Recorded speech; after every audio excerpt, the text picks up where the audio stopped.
Hey guys, it's Cham. How have you been? It's been a long time since I did a vlog for this channel, and then I just decided na I should start working on my backlogs dito sa YouTube because I have a lot of videos na hindi ko pa na-edit, and including itong nasira na monitor na I bought a year or two ago during the pandemic.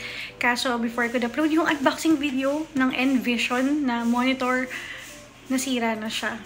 Kaya ito yung replacement. Bumili ko ng bago na LG naman. So if you're interested sa LG monitor then this video is for you. Keep on watching.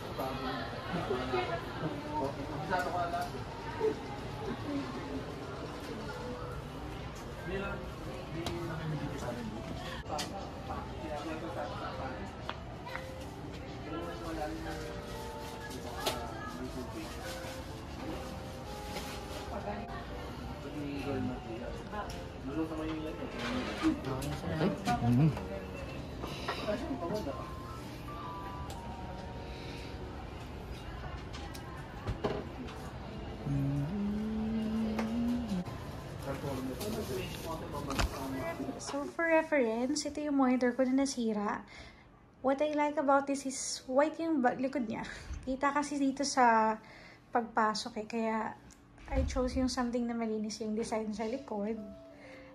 And then, I just needed this for the second PC. Kasi pangalawang PC to, hindi ito yung rendering station namin.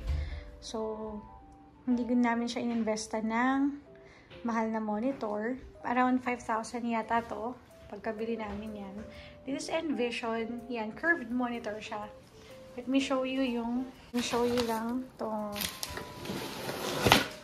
Let me put the halat talaga. Sorry. So, I'll show you kung ano yung nangyari sa kanya.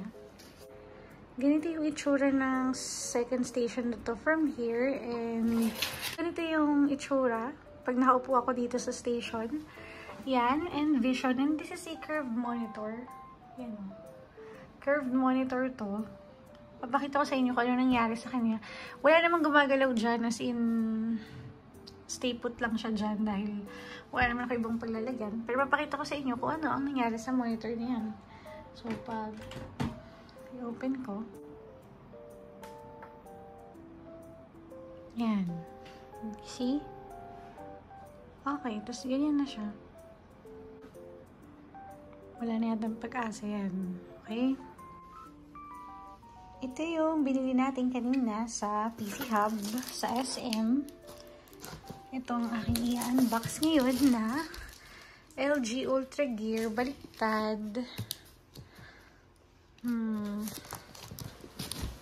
Yan, ito, ganyan. Okay. Yan siya. So, it's a 24-inch monitor and 144 Hz. 1920 by 1080 pixel. Okay, kumuha lang ako ng scissor. By the way, this is 24 inches, made by LG. This is the Ultra Gear na model. 144 Hz. Oh, sorry. Yeah. Okay. In case interested din kayo, dito, it is priced at, as of August 2022, 9,995 yata. Basta almost 10,000 pesos. Yeah, almost 10,000 pesos yung price niya. Okay, let's start unboxing.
So, tatanggalin ko muna tong lumang monitor, tapos palitan natin ng bago na LG.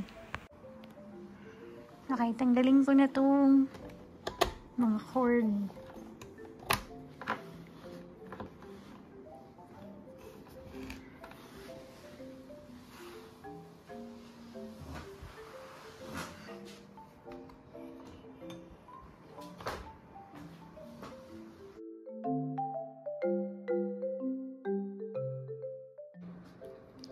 Okay, ilagay ko na tong display port cable. Ayan. Ibigay ko yung isang side dito. Ayan.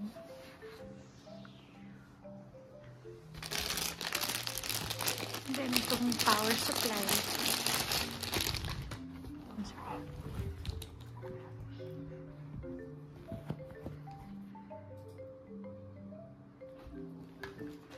Kailangan doon ako sa ilalim ng galing, hindi kasha. Ayan.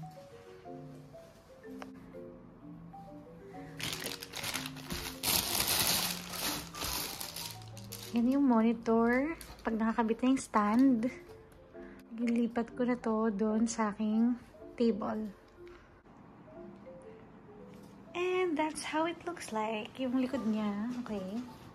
Lagay ko muna itong display port.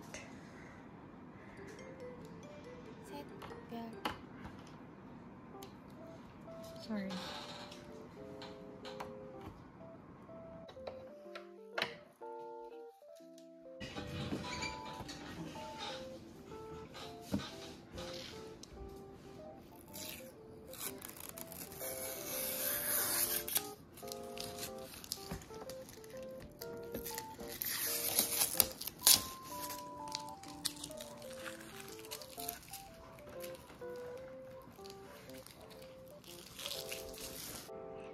Ganito yung itsura niya sa likod. Dito nga lang yung mga cable medyo nakataas talaga. Palitan natin ito. Yeah, may red version yan. Yan. Okay.